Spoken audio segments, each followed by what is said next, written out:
RRB জেই 2026 এর application portal এখন live, কিন্তু ফর্ম ফিল আপের আগে সাবধান। তাই সাবমিটে ক্লিক করার আগে এই 4টি মারাত্মক ট্র্যাপ থেকে নিজেকে বাঁচাবেন কিভাবে জেনে নিন। প্রথম ট্র্যাপ, নামের বানান।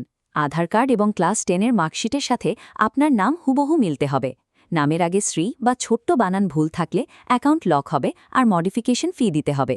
দ্বিতীয়, ভ্যাকেন্সি দেখে ভুল জোন বাছাই। প্রয়াগরাজ, মুম্বাই বা কলকাতায় বেশি সিট থাকলেও এগুলো কিন্তু ডেঞ্জার জোন। এখানে কম্পিটিশন এবং কাট অফ এতটাই বেশি যাবে যে নিজের কাছাকাছি সেফ জোন বেছে নেওয়াই বুদ্ধিমানের কাজ। তৃতীয়, ফটো আপলোড। সাদা রঙের জামা, চশমা বা টুপি পরে ছবি একদম তুলবেন না। এই নিয়মগুলো না মানলে সিস্টেম আপনার অ্যাপ্লিকেশন সাথে সাথে রিজেক্ট করে দেবে। চতুর্থ এবং শেষ trap, application fee. Form fill আপের জন্য 500 টাকা লাগলেও 400 টাকা রিফান্ড পাবেন, কিন্তু শুধুমাত্র যদি আপনি CBT 1 পরীক্ষায় শারীরিকভাবে বসেন তবেই এই টাকা ফেরত আসবে। যতই কঠিন সিলেবাস শেষ করুন, টেকনিক্যাল ভুলে অ্যাপ্লিকেশন রিজেক্ট হলে সব পরিশ্রম বৃথা। তাই ফাইনাল সাবমিট করার আগে সব ডাবল চেক করুন।